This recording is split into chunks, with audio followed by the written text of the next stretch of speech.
Corporate దోపిడీ కళ్ళెం వేలే నిస్సహాయ స్థితిలో అధికారులు. విద్య అంటే వ్యాపారం కాదు, అది ఒక సామాజిక బాధ్యత.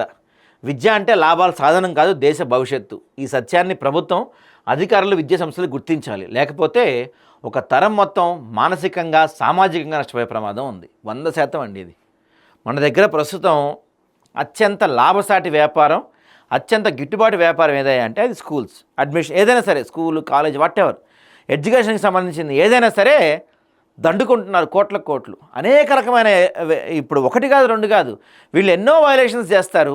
ఒక్క అధికారి చర్యలు తీసుకోడు. కనీసం కొన్ని కాలేజీల దగ్గరికి అయితే అధికారులు వెళ్ళడానికి భయపడతారంట. అంతలా ఉన్నాయి వీళ్ళ కార్పొరేట్ కాలేజీలు అరాచకాలు. కానీ ఎవడు పట్టించుకుంటున్నాడు వీళ్ళని? ఎవడు అడుగుతున్నాడు వీళ్ళని? విద్యా హక్కు కేవలం చట్టానికే, కాగితాలకే పరిమితమా? ఇది 100కి 1000%. అసలు తెలంగాణలో విద్యా హక్కు ఉందా అనేది అప్పుడప్పుడు అనిపిస్తూ ఉంటుంది. అంత దారుణంగా ఉంటుంది తెలంగాణలో పరిస్థితులు. తెలంగాణ కాదు, అన్ని చోట్ల ఇంతే ఉందనుకోండి, ఇక్కడ కొంచెం ఎక్కువ. విద్యా హక్కు చట్టం ప్రకారం ఏ విద్యా సంస్థ కూడా అడ్మిషన్ల కోసం ప్రవేశ పరీక్షలు నిర్వహించరాదు. విద్యార్థుల నుంచి క్యాపిటేషన్ ఫీజు వసూలు చేయడం నేరం. వయస్సు, అర్హతలు తప్ప మరే ఆధారం పైన విద్యార్థి ప్రవేశం నిరాకరించగలదు.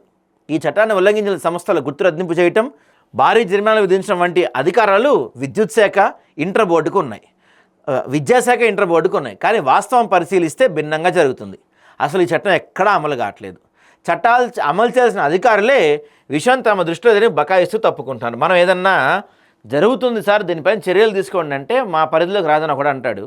ఇంకోడేమో అవునా మేము దానిపైన చర్యలు తీసుకుంటాం, మీరు చెప్పారు కదా యాక్షన్ తీసుకుంటాం అంటారు.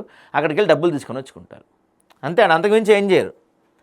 శ్రీ చైతన్య, నారాయణ వంటి కార్పొరేట్ కాలేజీలు యథేచ్ఛగా ప్రవేశ పరీక్షల పేరుతో విద్యార్థులను వడపోస్తున్నాయి. మార్కుల ఆధారంగా బ్యాచ్లు, ఫీజుల తేడాలు, ప్రత్యేక కోచింగ్ పేరుతో అదనపు వసూళ్లు, ఇవన్నీ బహిరంగంగా జరుగుతున్నా చర్య తీసుకునే అధికారులు మాత్రం కనిపించటం లేదు. ఒక గురువు శిష్యుల మధ్య గౌరవం, అనుబంధం ఉండేది. ఇప్పుడు ఈ సంబంధం మాయమై కౌంటర్ కస్టమర్ సంబంధంగా మారింది. 100% నేను ఒకప్పుడు పాత రోజుల్లో టీచర్ మనకి రోడ్డు మీద కనపడితే, ఆ రోజుల్లో మనం సైకిల్ మీద వెళ్తున్నప్పుడు కూడా గబాలన రోడ్డు మీద టీచర్ కనపడితే వెంటనే కింద దిగి గుడ్ మార్నింగ్, గుడ్ ఆఫ్టర్నూన్ చెప్పేవాళ్ళు. ఈ మధ్యకాలంలో టీచర్ కనపడుతుంది, ఎవడు పట్టించుకోవట్లేదు స్టూడెంట్. ఎందుకంటే వాళ్ళ మధ్య ఒక బాండింగ్ లేదు. అరే వీడు నా స్టూడెంటు, వీడిని నేను చక్కదిద్దాలి, వీడి భవిష్యత్తు నేను చక్కదిద్దాలనే ఆలోచన ఎవరికీ లేదు. వాడు ఫీజు కట్టిండా లేదా, నేను పాఠాలు చెప్పినా లేదా, ఫీజు పైన ఇంకేమైనా ఎక్స్ట్రా వసూలు చేయొచ్చా, పుస్తకాల పేర్లతో, బూట్ల పేర్లతో, యూనిఫామ్ల పేర్లతో, ఇంకేదన్నా ఐఐటి, జేఈ, ట్రిపుల్ ఇలాంటి పేర్లతో ఏదో పేర్లు చెప్పి ఇంకేం వసూలు చేయొచ్చు. ఈ ఆలోచనలోనే ఉంది విద్యా వ్యవస్థ మొత్తం. అన్ని చోట్ల ఇంతే ఉందండి, ఎక్కడ మార్పు లేదు. ఎక్కువ మార్కులు సాధించే విద్యార్థి సంస్థకు బ్రాండ్ అంబాసిడర్గా మారితే, తక్కువ మార్కులు వచ్చిన విద్యార్థి నిర్లక్ష్యానికి, మానసిక ఒత్తిడికి లోనవుతున్నాడు. ఈ వ్యవస్థలో విద్య లక్ష్యం జ్ఞానం కాదు, ర్యాంకులు, వ్యక్తిత్వ వికాసం కాదు, మార్కెటింగ్, సృజనాత్మక కాదు, మెకానికల్ చదువులు. ఫలితంగా సమాజానికి అవసరమైన ఆలోచనశీలే కాకుండా ఒత్తిడితో కుంగిపోయిన యువత కూడా తయారవుతుంది. మొన్న ముఖ్యమంత్రి గారే మాట్లాడుతూ ఏమన్నారు, నాణ్యమైన విద్యార్థులు బయటికి రావట్లేదు, నాణ్యం అంటే బాగా స్కిల్ ఉన్న వాళ్ళు బయట రావట్లేదు, బోల్డ్ బీటెక్ కాలేజీలు ఉన్నాయి కానీ మనకి బయటకు వస్తే ఎవరికి ఉద్యోగాలు కాలేజీ తిరుగుతున్నాడు అంటున్నారు. ఎక్కడ లోపం జరుగుతుంది? ఎక్కడ లోపం జరుగుతుందంటే కాలేజీలు కానీ, స్కూల్స్ కానీ, ఇవన్నీ కూడా వాళ్ళు ఒక మార్కులు వచ్చే యంత్రాల్లా చూస్తున్నారు. వాళ్ళని మార్కులు రావచ్చు, వాళ్ళకి స్కిల్ ఉన్నట్ల. ఉద్యోగానికి మార్కులకి సంబంధం లేదు. ఉద్యోగానికి మార్కులకు కాదు, ఉద్యోగం చేయాలంటే స్కిల్ కావాలి, ఆ సిచ్యువేషన్ తగ్గట్టు ఎలా స్పందిస్తావో కావాలి, ఇవన్నీ కావాలి. అవన్నీ పక్కన పడేసి కేవలం ర్యాంకులు మార్కులు, ర్యాంకులు మార్కులు, ర్యాంకులు, ఇటు సంపుతున్నారు పిల్లల్ని. అధికారులు ఏమో అసలు కనీసం అవి పట్టించుకోవట్లేదు. మా పిల్లలు డాక్టర్ కావాలి, ఇంజనీర్ కావాలి, ఇవి ప్రతి తల్లిదండ్రుల కళ. ఈ కళలు ఆసరాగా చేసుకొని కార్పొరేట్ విద్యా సంస్థలు కోట్ల రూపాయల అంగడి వ్యాపారం చేస్తున్నాయి. అడ్మిషన్ సమయంలో లక్షల రూపాయల ఫీజులు, ఆపై హాస్టల్, మెస్, మెటీరియల్, టెస్ట్ ఫీజులు, ఇలా ఒక్కో విద్యార్థి సంవత్సరానికి ₹1,00,000 భారం మోపుతున్నారు. ఆర్థికంగా బలహీన కుటుంబాలకి తీరని భారంగా మారుతుంది. అప్పులు చేసి పిల్లలను కాలేజీలో చేర్పిస్తున్నారు. కేవలం మెటీరియల్ తీసుకొని చదువుకున్న విద్యార్థులు 1, 2, 3, 4, 5, 6 ర్యాంకులు వస్తే, కాలేజీల్లో లక్షలు పోసి చదువుకున్న విద్యార్థులకు లక్షల వేల ర్యాంకులు ఎందుకు వస్తున్నాయి? మరి అందరికీ అంతే రావాలి కదా మార్కులు వస్తే.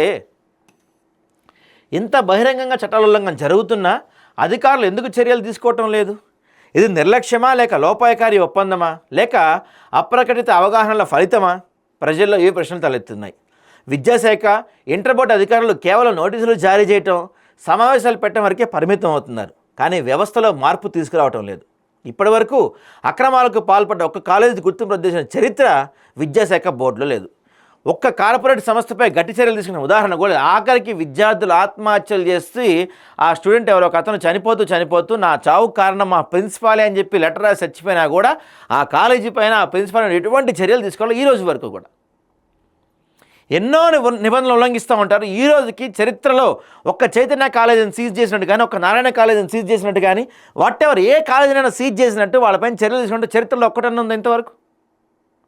కాలేజీలు, ఈ కార్పొరేట్ వ్యవస్థలు అంటే అధికారులకు అంత ప్రేమ. విద్యార్థులపై మానసిక ఒత్తిడి ఆత్మహత్యలకు దారి. కార్పొరేట్ కాలేజీలో విద్యార్థులపై పెరుగుతున్న ఒత్తిడి గురించి ఎన్నో సంఘటనలు మన ముందున్నాయి. ఉదయం 6 గంటల నుంచి రాత్రి 10 గంటల వరకు క్లాసులు, నిరంతర పరీక్షలు, ర్యాంకుల కోసం పోటీలు, తల్లిదండ్రులకు ఫోన్ చేసి ఫిర్యాదులు, ఇవన్నీ విద్యార్థుల మానసిక దెబ్బతీస్తున్నాయి. కొన్ని సందర్భాల్లో వాళ్ళు ఆత్మహత్యలు కూడా చేసుకుంటున్నారు. ఇక గ్రామాల నుంచి వచ్చే విద్యార్థులకు ఈ కార్పొరేట్ వ్యవస్థలో మరింత నష్టపోతున్నారు. భాషా సమస్యలు, ఆర్థిక సమస్యలు, సామాజిక ఒత్తిళ్లు ఇవన్నీ కలిసి వారికి చదువు భారంగా మారుతుంది. కానీ కాలేజీలకు మాత్రం ఏం వద్దు, ఓన్లీ ఫీజు ఉంటే చాలు.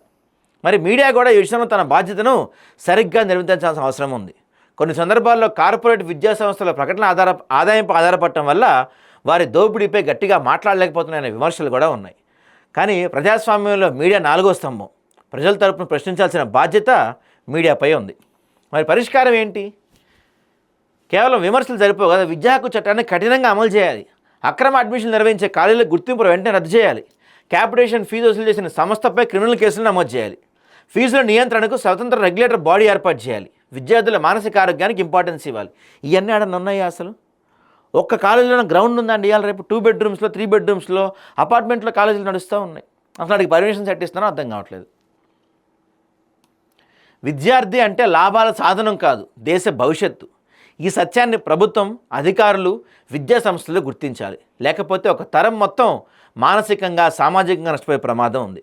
ప్రశ్నించాల్సిన బాధ్యత ప్రజలది, స్పందించాల్సిన బాధ్యత ప్రభుత్వానిది, చర్యలు తీసుకోవాల్సిన బాధ్యత అధికారులది. ఈ 3 కలిసినప్పుడే కార్పొరేట్ విద్యా దోపిడీకి అడ్డుపడుతుంది. లేకపోతే విద్య అనే పవిత్ర రంగం పూర్తిగా వ్యాపారంగా మారిపోయి సమాజాన్ని అంధకారంలో నెట్టే ప్రమాదం ఆల్రెడీ మనం అంచుల్లో ఉన్నాం. దానికి ఇప్పటికైనా మేధావులు, రాజకీయ నాయకులు మేల్కొని ఈ విద్యా వ్యవస్థని మార్చకపోతే మరింత దారుణ పరిస్థితులు చూడబోతున్నాం మనం.